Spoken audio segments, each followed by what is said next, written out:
O ko whetu koe pe a whawheta mo whamalo ki e o tua koe hinga koe ne ki tau iofa. O whai mai ka te tau tolu ki tau ausia mai ai whakasi osi o tau wafe ta fitu. Koe aha uoua eni o tisema wafe ta fitu.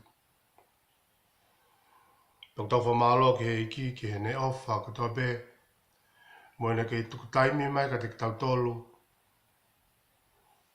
Ki tau mau whanga maari e ai ki a mateu teu. He kuwawe ne toi whok mai. Tau tau whamalo ai. Ki e whanga maari o e mo ui o tau kei to whanga ai. Pea ke langlangia pea e o tua. I he ngāwe ko toa pe mo e toinga o e tau mo ui. Ke whok kakato pea. Ke langlangia e o tua. Kore ke hufanga tuai ke ataga te au. Ke hako atu ki ha whenga ke whaasa rewa e tau tala noa Maria ne po whekau aki mo uhinga o e alo i. I hono whakarea mai koe a e sisu o hiki tohi mai e mātiu. O pehe mai ta koe uhinga o e alo i. Ko veloaki mai ha here tā, koe wholofola. Ke whai aki hono whakatontonu, mo wahewai aki ai ngai mea wherekeu holo i e tau mo ui, ke lawai ke rewei ai tau tokanga makehe, mo e ofa mooni ki o tau watua. Hei aka noi mahino ta koe uhinga lahi ia, o hoko mai a kalaisi sisu ke mamani koe ni. Uhinga ape koe ne wholofola. Pea kutoka hoko mai ai a ngahi mea kekehe o ngai gloria o e o tua ai whakamerino, ai whakamoui.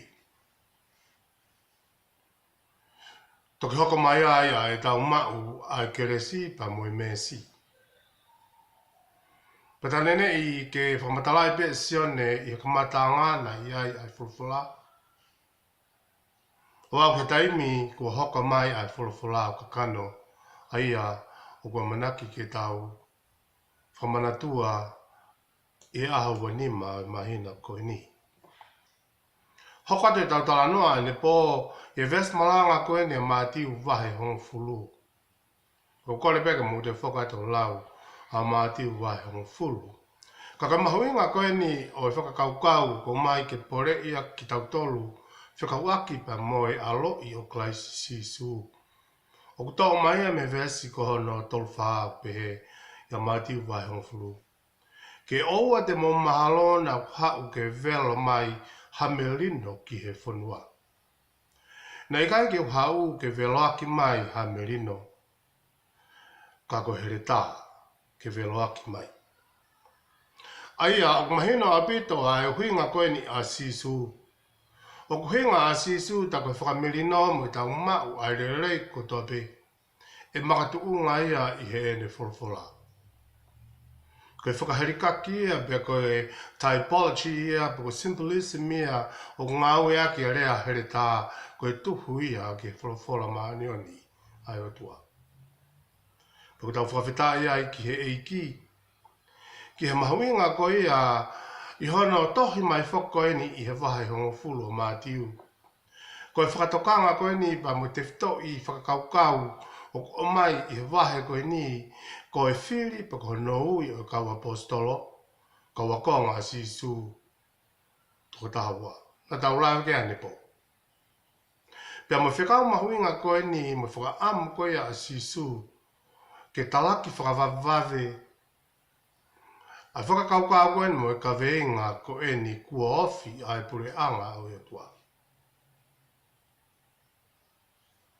Ia no ai mahino ke tau mateu teu, he ku vave ai toi whoki mai ai iki ko sisu klaisi. Pe he whatokanga koe a na tau whatokanga i ai pore taki koe ni o mai ka te ki tau tolu. Koe whia maui ai o tua ki tau hoko koe kaunga ngā ue pe muia. He kohana moni o tala maui e mātiu wa hiva vestol fitu. Puolahi ai tau, pe kua motu ka kona maoni o toko si mo kaunga tāmaki ai kaunga aui ai iki e lolo tongani. Pa neonga ko ako naki pa moe he whakakaukau ko e ni ne tuku mai nge senturi ko mahiri atu e sisu. Ka koe whakakaukau te tau bea ki he karistiane mo ki nau tolu, mo ki tau tolu o poretaki e tau moui, koe kau mui mui o ka haisi sisu. Poka whakamui a e o tua ki ta taki ki tau tolu he lau maare maano ni ke oa na whawhange ko tau he. Ke oa na whawhange ko tau whakotutu upe ki tau tolu. Ke oa na whawhange ko whaiha tau whakakaukau. Ka ke tau mui mui to tonu ki e here tāku ne vire aki mai ai wholawhala maano ne au tua.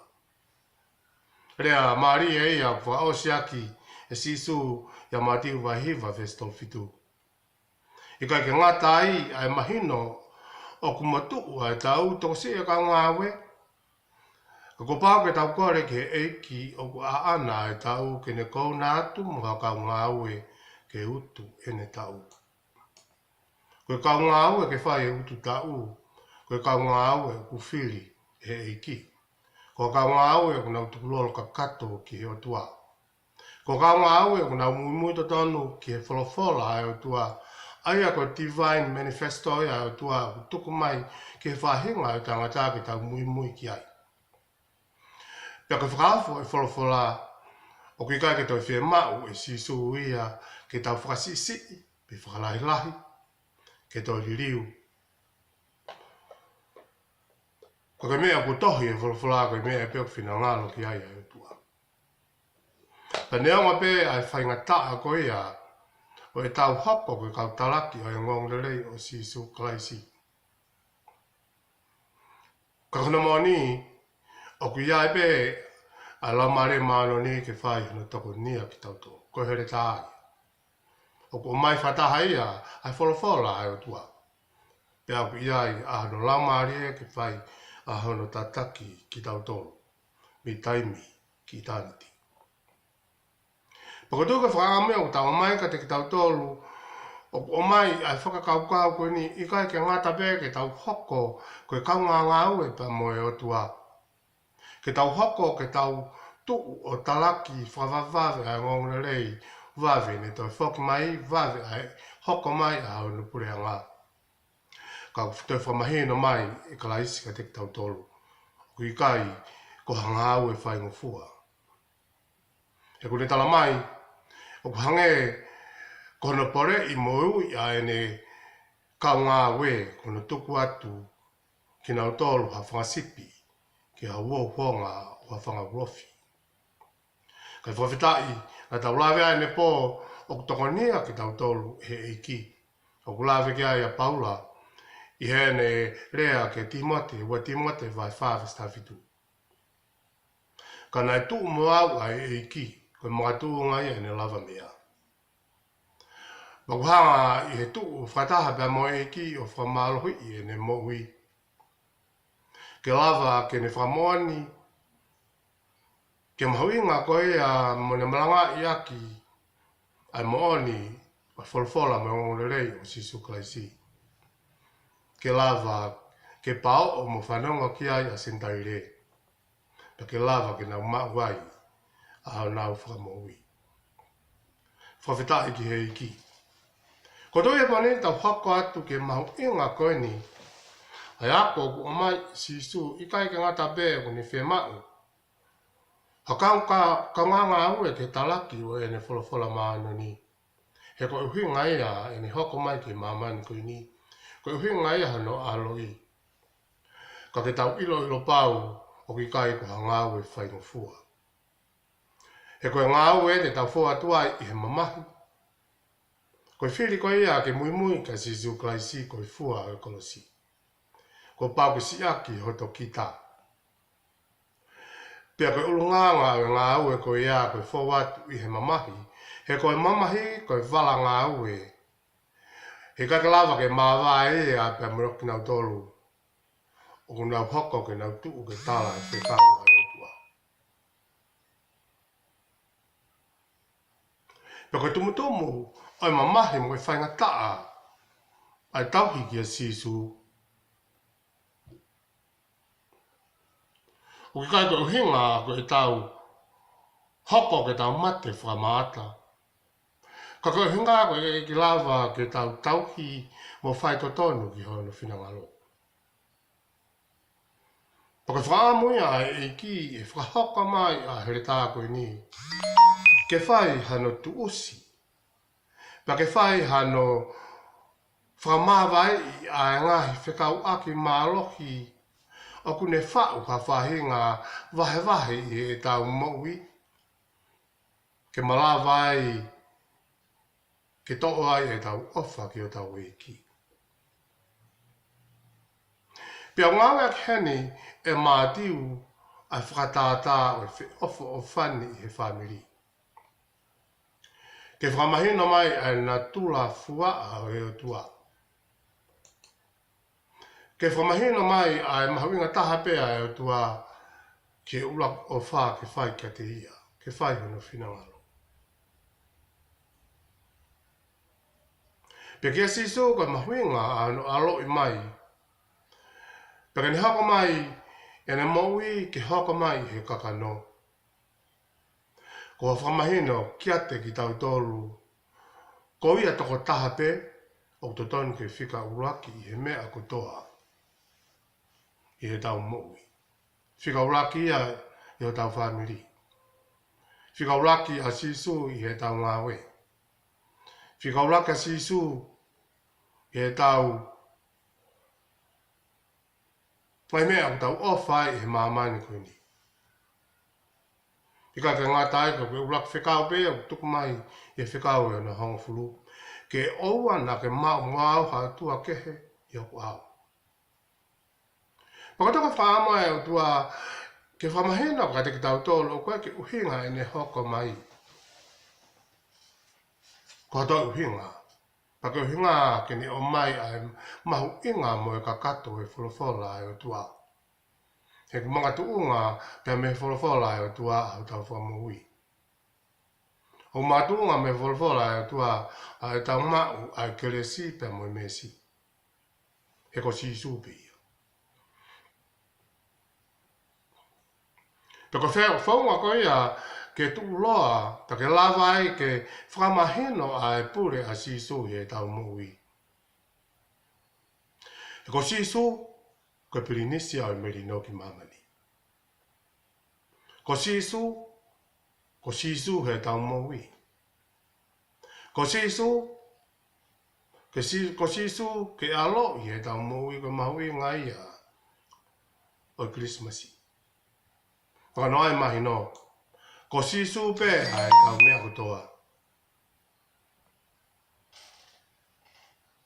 Ka toko malawa rewa ki tau ngau to tonu aki. Ai ne wholofola. Ka pe foki ki e velo aki mai ki le tāu ulawi ki a mati. Pakana moni ai ngau e koe ni mo uhinga o whaurea ko mai koe mātiu ai rea mo wholofola e ko sisu. Ko hana whakamawai wahei oi ngahi mea ko toa pēke tau mauai ai moui maanu ni. O to tonu pa ko pau ke whai aki a here tā. Uhinga ia. Ko pau whai aki a. Ai wholofola maanu o ne tua. Ka tuku lawalewa ke tau mau ai merino. Ka tuku lawalewa ke tau mau. Pea moi mau. Pea maari hana mai mātiu ai vesi tolu ni maa ki he vesi hana tolu hiwa.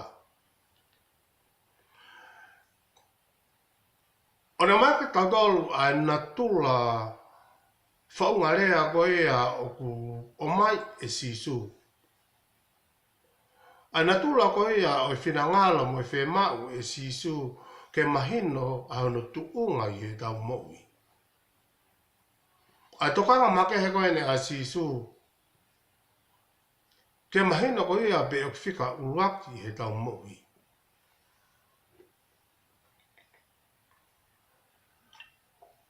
He koe uhinga ia ai mau. Koe uhinga ia mo vete. Koe ka ki tau iloi.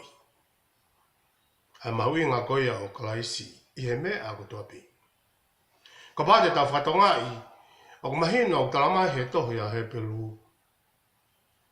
Koe mea kutua pēna e ngāhi a sisu. Pea koe mea kutua pē o kua ana ia.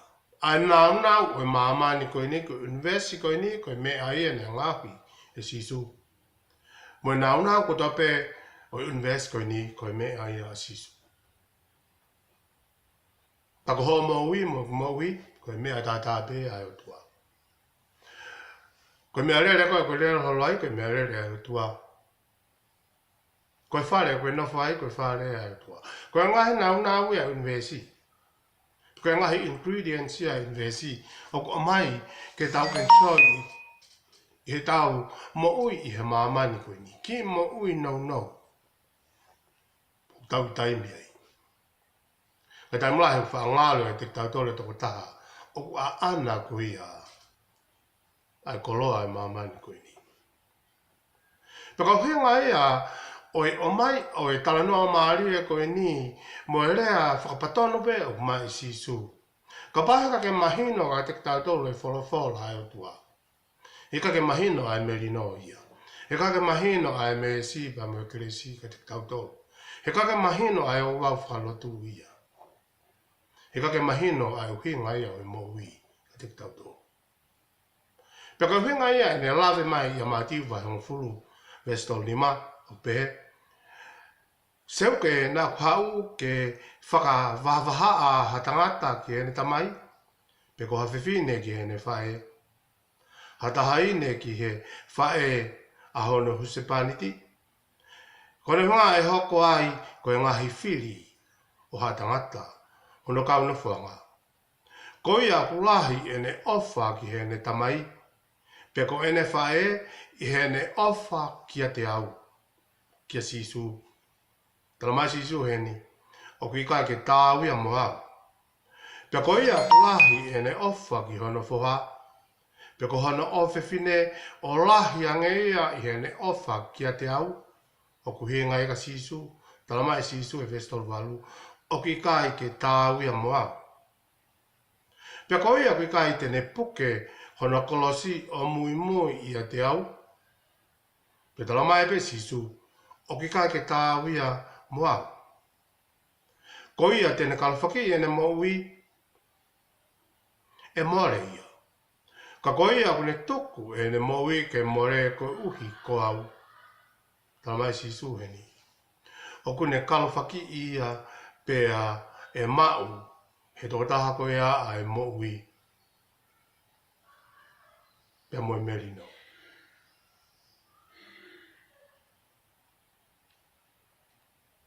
Ka mana mo whanau ke vesi koe ni, o mai ka te kitau tolu.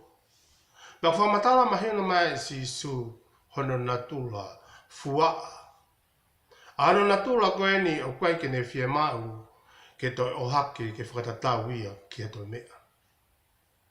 Petane nei ke ne o mai a rea mahina koe ni. Ka pau pe hei kai ke o mai ai wholofola ai o tua. Koe mea ngā ue e ke whakamawahe i aki. Ai mea koe ia u tau o hake ke whika uruaki ia i he otua. Pero hei kai ke tāri heiki. Paka pako ta o hake e tau whanau, o hake ho tau mari, o hake pa mo e tau koloa ke whika uruaki e ia sisu. Talamai sisu heni. O koe ko ia ia. Hono ai mahino ina wharea whapapalangi, tamai sisu I hate it.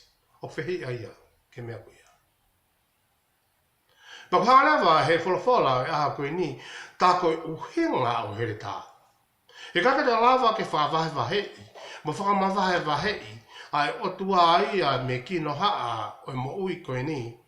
He kake lava ke whamawahe wahei ki tau ilo i ai mo oni o e otua hato e mea. He kake lava ia ha whaito. He kake lava ia ha poto, ha tangata, pe ko ha paanga. Ka ku lava pe ia, he whakaherikaki mai koe ni koe here tā u velo aki mai. Pe ko ngau e a here tā koe ia, koe whakatontoni. Uhi ngai ake hene whofua. He ko fulfula o ngau ke ha ke whaloki. O ngau e ke hakonaki. O ngau ke whai ako. Pako ngau a here tā. O kune whai o no whakahino hino ki tato. Io, koe ngau e a ko speri. Me wholofola e o tua. Pea mora ke mama o ke hanga he whakaukau e pōko e ni. O pehe ngari o tai tokai e sisu a e tau ofa ko ia i o tau mari. A e tau ofa i e tau whanau. A e tau ofa ko ia i e tau ngā we. O kara, mo more ke mamao ke whakataa ngā ia e sisu. Ko e whehu i. Ka pau he kai te ke mau a sisu. Ko e ngahi mea katoa peo tau ofa i o whakatangata pia. Ko e tau loki ofa koe ki a klaisi sisu. Ko e mea e whea mahe o tua. Ko e malawa anga ia e tolonga o e nofo whanuri. Ko e malawa anga ia o e tolonga o e ngā we. Ko e malawa anga ia o e tolonga o e whio fofani. He ko e ofa e o tua o i kai ke mai ia. Ko e tau ofa tau tolu o ko mai. Te ofa pe iau kia te koe. Pa ke ofa mai ka te au ko whingā te ke mau. Ha mea mea te au. Pa te mau ha mea mea te koe. Ko e aha pe hau a ngā kofi me ka te au. Ko tae ofa ka te koe. Ko e whihai maari e ni kua whakapapau. I whare maari ma kovina ni te koe e tauhi ke mate situa. Me he tangata mo e whiwhine ko tape. Oku ke tae aonga pe. Reare muna. Nā kaka makatuunga e oka makatuunga i hato e mea ka ne makatuunga i e whaunga whakatangata pe. Paka huenga ea o mai e sisu ai ako, maharia ka te tautolu i he pōko ni. Mo ako nako e ni i he vesko na tolu whāku te whamahino atu. Ke oa te mo mahalo na pau ke vela mai hame rino ki he whanua. Mora ke mama. E toki mui mai e me rino e koe ni. Ai whi ofo whani ia. Ai loto taha, mo i wōwonga taha. He taimi ko ia ko mahino a ngā ui, a here tā koe wholawholai he tau mōi. Ka koe he ngā e ko hoko mai au ki he māmani, ke vero aki mai, a here tā, a e ne wholawhola maana ni. Pahanga pe, e ko tau lawe ne pō, koe whamatala koe ni a mātiu o ko matamata hange o ko kaupo uri, a e fo i whakakaukau koe ni. He ne hā he tala noa ko e ni.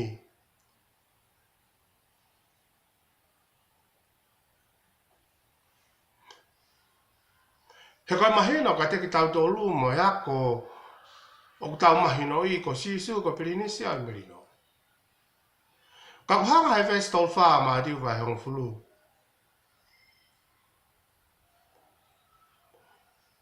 O mai ki tau tōlu ha whahinga pore mo ha tala teu ki he kau muia ki, ki he kau whaife kau, ki he kau kariste ane, kau tisai pare, ki nau tolu nau tari a sisu. Ki nau teu teu, ki nau whihanga ngai, mo e whainga taa bea mo e mamahi lahi. Whikawaki mo e mau. Ai merino a sisu. He koe mau koe merino a sisu ko pau ke whai. Ai whi lau lahi. Ko pau ke tukuange hoto ki tā. Te ko pau rewa ke pure au niu ai o tuai. He koe merino e a sisu o toloanga ea pe au tangata. Ka mahina koe ne whakakaukau o e merino, hana o mai koe ni e mātiu. Koe pau ke tomu a whakakakato a i o uau o e whakamawaiwai. Ke lawa ke whakamawahei ai mea o ku hoko ia ke tuwa haa i e tau ofa ki eiki.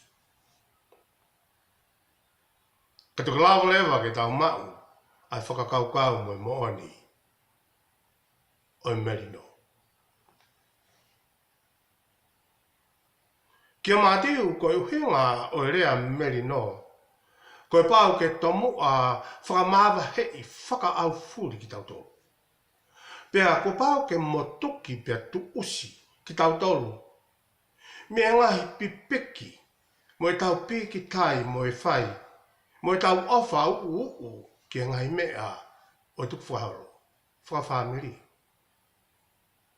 Koe ngahi mea o hake ke lahiange ia i ha tau tokanga mo e tauhi, mo e ofa moani ki o tau utua. Pakana moani o tala whapatonu mai pe e sisu. E tala noa koe ni mo e wholofola na tau lawe ki ai.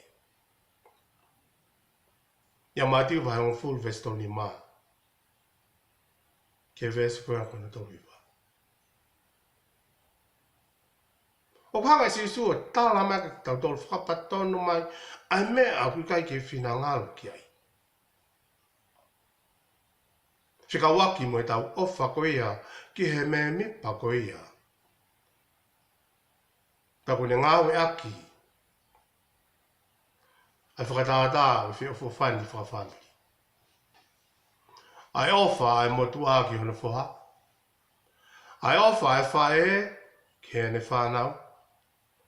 Ai ofa ai husepaniti ki hona waifi.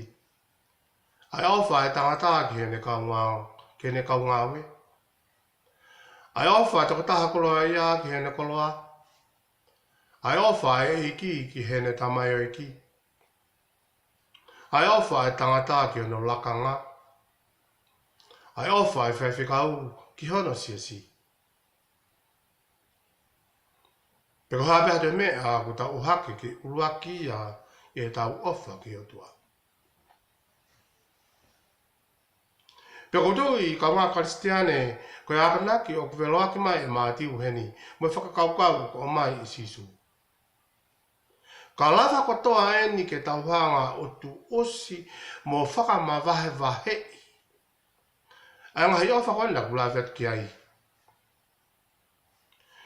Pea toki malawale vai ke hirio mo mahino mai rewa. Ai uhinga a sisu ki e mea koen koe merino. Kono ai mahino ta koe merino a sisu i hona o mai koen e mātiu. Ta koe merino ki mamani o uhinga ia. Koe mau o merino a sisu pea moi o tua. Ko e tau mo tohi, mo whakamawahe wahe i ki tau tolu, me he ofa ki he mamani koe ni, ki he muna, ta mohono koloa whakatupu, o mamani koe ni. Peke heki kotoa e tau toka ngā heki moi whariki. Ke toko taha koe a oku a ana ai mamani koe ni. Ke toko taha koe ia na ale whakatupu ai universe koe ni. Ke toko taha koe a kune puke ai universe koe ni. Ke toko taha koe ia ku pure ki o manawa. Pea kukai ke te aha mea e ke lava ki whakamawai wahei. Mo motuhi aki a ngai mea o tau piki tai ki ai e maamani koe ni. Tako here tā, kala mai sisu. Ni hau moia e uhinga a no aloi. Koe velo aki mai here tā koe ni, koe ne wholwhora.